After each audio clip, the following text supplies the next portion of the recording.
ሰበር ዜና ከፍተኛ የጦር አዛዦችና የመንግስት ባለስልጣናት በዓለም አቀፉ የወንጀለኞች ፍርድ ቤት እየተፈለጉ ነው ተባለ። ባለስልጣናቱ ጦርነትን በማባባስና አስከፊ በሆኑ ወንጀሎች ውስጥ እጃቸው አለበት የተባሉ መሆናቸውን ሚዲያችን ለማወቅ ችሏል። እነዚህ ባለስልጣናት እነማን ናቸው? አብራችሁን ቆዩ፣ በቀዳሚነት እናደርሳችኋለን። ከዛሬ ጀምሮ በማህበራዊ ሚዲያ ገንዘብ መሰብሰብ ሆነ መንግስትን መሳደብ በወንጀል የሚያስቀጣ መሆኑን ፖሊስ አስጠነቀቀ። በተለይ በዱባይ የምትገኙና የማህበራዊ ሚዲያ ተጠቃሚ ሆናችሁ ኢትዮጵያውያን ተጠንቀቁ ተብላችኋል። የዱባይ ፖሊስ በተባበሩት አረብ ኤምሬቶች ለሚገኙ ኢትዮጵያንና ለማህበራዊ ሚዲያ ተጠቃሚዎች ጥብቅ የተባለ ማስጠንቀቂያ ሰጥቷል። ዝርዝሩን ይዘናል። የሴት አልባሳትን በመጠቀም ሲያጭበረብር የነበረው ግለሰብ በቁጥጥር ስር መዋሉን ፖሊስ አስታወቀ። መረጃውን ይዘናል። ከውጭ በተሰማ ሰበር መረጃ በደቡብ አፍሪካ የተቀሰቀሰው ጸረ ስደተኞችን ተቃውሞ ከፍተኛ ስጋት የፈጠረ ሲሆን ከተሞች ሙሉ በሙሉ ተዘግተዋል ተባለ። በተለይ ጆሃንስበርግ በጸረ ስደተኛ ሰልፈኞች ተጥለቅልቃለች ተብሏል። ተጨማሪ ያለን ኢራን ፈረንሳይ ነገርን ለማባባስና ትንኮሳ ለማድረግ እየጣረች ነው ስትል ከሰሰች። ፈረንሳይ ትንኮሳዎቿን እንድታቆም እንመክራለን ስትልም ኢራን አስጠንቅቃለች። መረጃውን ይዘናል።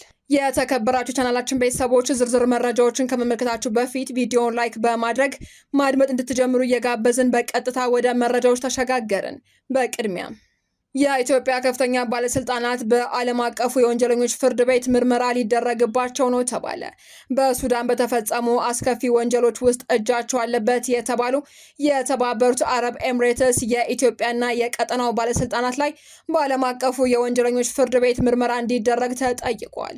በሱዳን ዳርፉር ክልል በተቀሰቀሰው ግጭት ለተፈጸሙ አስከፊ ወንጀሎች ምቹ ሁኔታዎችን በመፍጠር ረገድ ተሳትፎ አላቸው የተባሉ የኢትዮጵያንን ጨምሮ በርካታ ሀገራት ከፍተኛ ባለስልጣናት ላይ ዓለም አቀፉ የወንጀለኞች ፍርድ ቤት ምርመራ እንዲያደርግ ጠይቀዋል። ይህ ጥሪ የቀረበው ራውል ዋልንበርግ የሰብአዊ መብቶች ማዕከል ከተለያዩ የህግ የምርመራና የሲቪል ማህበረሰብ ድርጅቶች ጥምረት ጋር በመሆን የቀረበ ነው ተብሏል። አቤቱታው የዓለም አቀፉን የወንጀለኞች ፍርድ ቤት አቃቢያን ህግ፣ የውጭ ሀገር ባለስልጣናትና አሸማጋዮች በሱዳን ተፋላሚ ወገኖች የተፈጸሙ ወንጀሎች ሆን ብለው በማገዝ ወይንም በማበረታታት ረገድ የተሳተፉ መሆኑን እንዲመረምሩ መጠየቁን የወጣው ሪፖርት አመላክቷል። ማመልከቻው የውጭ ሀገር ተዋናዮች ለፈጣን ድጋፍ ኃይሎችና ለሱዳን ጦር ኃይሎች የጦር መሳሪያዎችን፣ ቅጥረኛ ወታደሮችን፣ ቁሳቁሶችን፣ የሎጂስቲክስ ድጋፎችና ፋይናንስን በማቅረብ በሲቪሎች ላይ ግፍ እንዲፈጸም አድርገዋል ሲል ከሷል። ቡድኑ የሚፈጸሙ ወንጀሎችን ማገዝ፣ ማበረታታት ወይንም ሆን ብሎ አስተዋጽኦ ማበርከት የሚሸፍነውን ድንጋጌ በመጥቀስ ሊኖር የሚችለውን የወንጀል ተጠያቂነት እንዲመረምሩ አሳስቧል። ማመልከቻው የተባበሩት አረብ ኤምሬትስና የአርኤስኤፍ ቀጠናዊ ደጋፊዎች የለየ ሲሆን ይህም ከኢትዮጵያ፣ ከሊቢያ፣ ከቻድ፣ ከሶማሊያ፣ ከኬንያና ከዩጋንዳ የተውጣጡ ስማቸው ያልተጠቀሰ ባለስልጣናትና አሸማጋዮች ያካትታል ተብሏል። ጥምረቱ በማመልከቻው ላይ የተካተቱት የባለስልጣናት ማንነት ግን ይፋ አላደረገም። በተጨማሪም ማመልከቻው ከሱዳን ጦር ኃይል ጋር በተያያዘ ለተፈጸሙ ወንጀሎች የኢራን፣ የቱርክና የግብፅን ሰፊ ሚና ያካተተ መሆኑ ተገልጿል። በተባበሩት አረብ ኤምሬቶች ለሚገኙ ኢትዮጵያን ጥብቅ ማስጠንቀቂያ ተሰጠ። በዚህ ማስጠንቀቂያ መሰረትም በማህበራዊ ሚዲያ በኩል መንግስትን መሳደብና ገንዘብ መሰብሰብ መከልከሉን ፖሊስ አስታውቋል። በዚህም በተባበሩት አረብ ኤምሬቶች የሚኖሩ ኢትዮጵያን በማህበራዊ ሚዲያ በሚያደርጓቸው እንቅስቃሴዎች ላይ ጥንቃቄ እንዲያደርጉ የዱባይ ፖሊስና የኢትዮጵያ ቆንጽላ ጽሕፈት ቤት ጥብቅ ማስጠንቀቂያን አስተላልፈዋል። በጥምረቱ በተዘጋጀ መድረክ ላይ እንደተገለጸው በሀገሪቱ የሳይበር ወንጀል ሕግ መሰረት የሚከተሉ ድርጊቶች ከፍተኛ ቅጣት ያስከትላሉ ተብሏል። የጥላቻ ንግግር፣ መከፋፈልና ጥላቻን የሚያንጸባርቁ የብሔር ፖለቲካ ቅስቀሳዎችን መለጠፍ ያስቀጣል ተብሏል። እንዲሁም ስድብና ስምን ማጥፋት፣ ግለሰቦችን ወይንም ተቋማትን በቪዲዮ በጽሁፍ ወይንም በኮሜንት መዝለፍ በጥብቅ ተከልክሏል። በተጨማሪም ያለ ፈቃድ መረጃ መውጣት፣ የግለሰቦችን ምስልና መረጃን ያለ ፈቃድ ማሰራጨትና ያለ መንግስት ፈቃድ በማህበራዊ ሚዲያ በኩል ማንኛውንም ገንዘብ ማሰባሰብ መከልከሉንም ጥምረቱ በጥብቅ አሳስቧል። የሴት አልባሳትን በመጠቀም ሲያጭበረብር የነበረው ግለሰብ በቁጥጥር ስር ዋለ። ተጠርጣሪው ጀማል አነስ በቁጥጥር ስር የዋለው በጉለሌ ክፍለ ከተማ ወረዳ 5 ልዩ ቦታው አስኮ መናኸሪያ አካባቢ ነው ተብሏል። ከማህበረሰቡ እሴትና ባህል ባፈነገጠ መልኩ የሴት ሂውማን ሄር፣ የጆሮ ጌጣጌጥና የመሳሰሉትን አለባበሶች በመጠቀም ሲንቀሳቀስ ነበር ተብሏል። ተጠርጣሪው ሴት መስሎ ከግለሰቦች ጋር ንግግር በሚያደርግበት ወቅት በመጠራጠር ለፖሊስ በሰጡት ጥቆማ በቁጥጥር ስር ሊውል ችሏል ተብሏል። በግለሰቡ ላይ በተደረገ አካላዊ ፍተሻም ሴት ሳይሆን ወንድ ሆኖ መገኘቱን ከጉለሌ ክፍለ ከተማ ፖሊስ ዋና መምሪያ የተገኘው መረጃ ያመላክታል። ተጠርጣሪው ጀማል አነስ ከዚህ ቀደምም ሴት መስሎ ሲያጭበረብር እንደነበር ከምስክሮች ቃል መረዳት የተቻለ ሲሆን ከተንቀሳቃሽ ስልኩ ላይም በተለያዩ ጊዜ የተለያዩ የሴት አልባሳትና ጌጣጌጦችን ለብሰው የተነሳቸው ፎቶግራፎች መገኘታቸውን የምርመራ መዝገቡ አስረድቷል።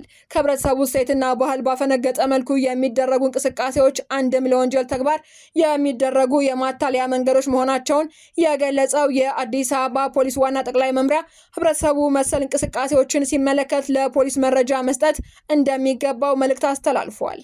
ከውጭ በተሰማ ሰበር መረጃ በደቡብ አፍሪካ የተቀሰቀሰውን ጸረ ስደተኞች ተቃውሞ ከፍተኛ ስጋት የፈጠረ ሲሆን ከተሞች ሙሉ በሙሉ ተዘግተዋል ተባለ።